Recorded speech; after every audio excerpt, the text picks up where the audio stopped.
were not stunned by what happened when he faced Canelo? No, I picked him to win. I picked him to win, and that's a style that we avoided. The 12 years that we had Canelo, we avoided that style. The only reason the Lara fight got done was because Canelo insisted on it. But even Austin Trout gave him problems. Lara gave him problems. That's a style that we avoided. Mayweather did. And I felt that it was going to be a very similar fight to the Mayweather fight. I felt that Crawford was going to win a decision. I didn't think it was going to be that lopsided. I thought it was going to be a lot closer, but I felt that Crawford was going to beat him in a decision. What's good, YouTube? It's your boy, Blue Blood Sports TV, and I'm back at y'all with another one. So what you just heard was the team of 4-division world champion, 2-time undisputed super middleweight, Mexican superstar, first ballot Hall of Famer once he retires, Saul Canelo Alvarez, who is now 63 wins, 3 losses, 2 draws, 39 wins by way of knockout. His team confirms what I've been telling y'all from the very beginning of time. Styles make fights. It had nothing to do with his age, inexperience, any of those things. Lack of size, being too small. No. Saul Canelo Alvarez, his team now has, as you heard, confirmed with me, as I've been telling y'all, stylistic matchups. So when everybody comes out and they keep saying, oh, well, the only reason Floyd Mayweather beat Canelo Alvarez is because he was too green. He was too young. And I told you guys, it had nothing to do with his experience, had nothing to do with his age, and everything to do with style. He struggles with a specific style. And now his team is telling you they've always knew. And they always stayed away from specific styles because Canelo Alvarez struggles with a specific style. I told you when people said, well, Terrence Crawford beat him better.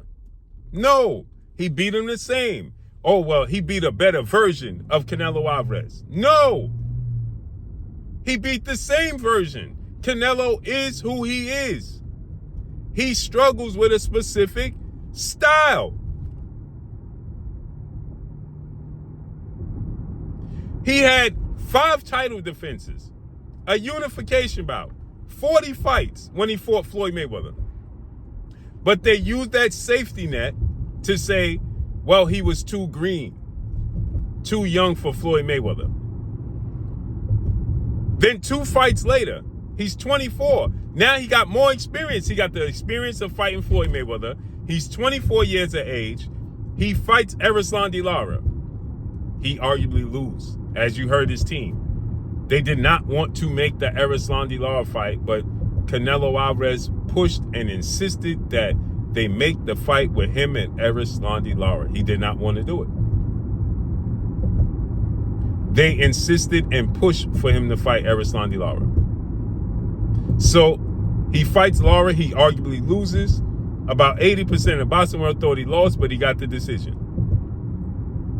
Then he goes on the run, right?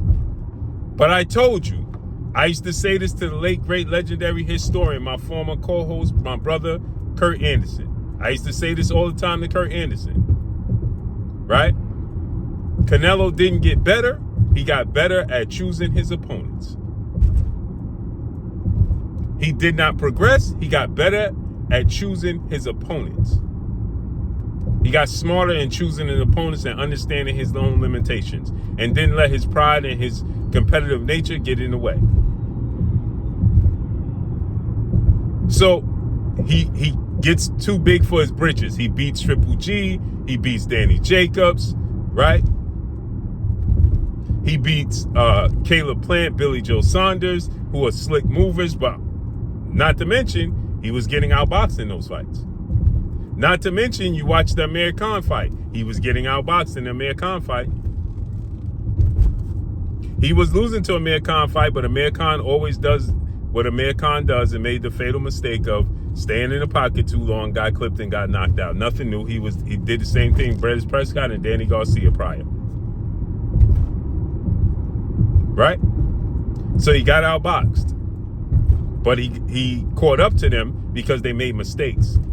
The legends, the greats, won't make that mistake.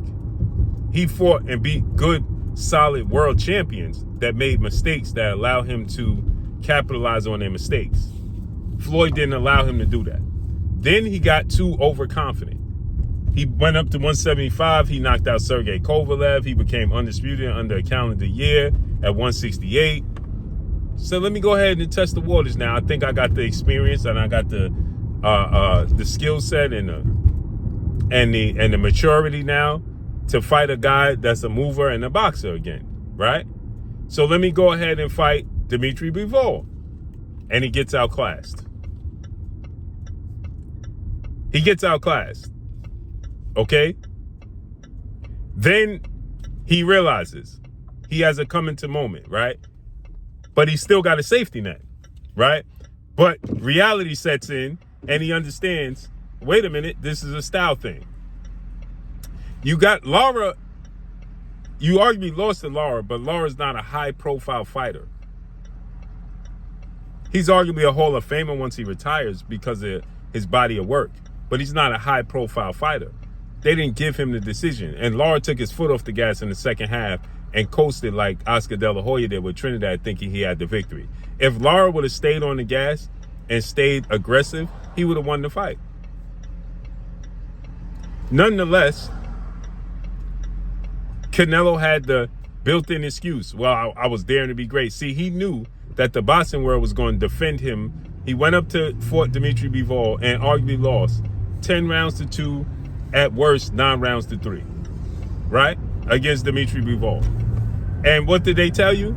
Well, he was daring to be great. He went up to 175. He's not a big guy. He fought a big guy. He already went up to 175 and fought an even bigger guy in Sergey Kovalev and knocked him out.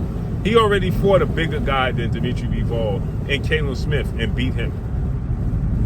And Caleb Plant is slightly bigger than Dimitri Bivol. Dimitri Bivol is not a big 75-pounder, right? So, again, they used the safety net. Well, he was daring to be great. He fought a bigger guy. No problem. Then guess what? He's fighting Terrence Crawford. He's going to knock out Terrence Crawford, who's the smaller guy, started his career at 130, 135 pounds. Wiry frame, but he's not a big guy. Canelo has campaigns at 168 already. You know, he's gotten used to it. He's gotten him accustomed to it, right? And he loses to Terrence Crawford badly. Same way he did to Bivol and Floyd Mayweather. It looked more dramatic because Terrence Crawford essentially jumped up 3 weight classes, technically 2, where Floyd only moved up to a weight class 154. He already competed twice in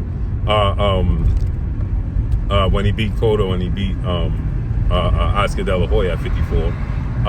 And Bivol was a 175-pounder. Lara wasn't a high profile, right? And everybody said he ran, he wasn't engaging, he was boring. So they kind of tried to expunge those off his record. But when Terrence Crawford did it, it highlighted so much more because Terrence Crawford is a smaller guy. You had no excuse. He's 3 years older than you. He's smaller than you, right? You know he's coming up. He had 1 fight at 154. In the last 6 years, he spent 5 of those years at 147 pounds. 1 fight at 154. So how do they explain what they saw? They can't, other than it was magnificent. It was spectacular. And or Canelo Alvarez was old and washed up. That's the only way they could describe it. As I told you guys years ago, Terrence Crawford could beat Canelo Alvarez. He's great enough to not make the mistakes late. Remember, I kept telling you guys this. Terrence Crawford is great enough that he won't make the mistakes late in the fight that allow Canelo Alvarez to capitalize on his size. I told you guys that. I said Terrence Crawford won't make the mistakes Caleb Plant. He won't fatigue like Caleb Plant and Billy Joe Saunders. He ain't going to make the mistakes like Lara did, taking his foot off the gas. He ain't going to do none of those things. he's going to stay on point from 1 to 12. I told you guys that. And that's exactly what he did. And it looked more dramatic because he's a smaller guy coming up in weight. But what the thing is, Canelo Alvarez is an all-time great fighter, okay? Arguably the greatest Mexican fighter in boxing history, okay? So you have to be a special, great fighter to beat Canelo Alvarez. You have to stay on your A game the entire time to beat Canelo Alvarez. That's what you have to do. You have to be able to stay on your A game the entire time because he is a great, but he has flaws. He has major flaws that you can highlight. And if you're all-time great, you're going to highlight his major flaws and beat him. And Terrence Crawford did. And now you hear his team, Canelo, own team, is saying that for years, for all these years, they knew after Floyd Mayweather fight that he couldn't beat a specific style, and they tried their best to stay away from it. The only reason he fought Lara is because he pushed for it. You were not stunned by what happened when he faced Canelo? No, I picked him to win. I picked him to win, and that's the style that we avoided. The 12 years that we had Canelo, we avoided that style. The only reason the Lara fight got done was because Canelo insisted on it. But even Austin Trout gave him problems. Lara gave him problems. That's a style that we avoided. Mayweather did. And I felt that it was going to be a very similar fight to the Mayweather fight. I felt that Crawford was going to win a decision. I didn't think it was going to be that lopsided. I thought it was going to be a lot closer. But I felt that Crawford was going to beat him in a decision. As I told you guys, for 12 years, since the Mayweather fight, we was avoiding this style. But his competitive nature pushed for it. And he got to the point. This is why he didn't want to fight Crawford to begin with. But His Excellency Turki Al-Sheikh made him an offer he could not refuse. Period. And that's all I got for y'all. Follow me on Instagram at Blue Blood Sports TV, all one word. It's your boy Blue signing off. I'm gone. Peace.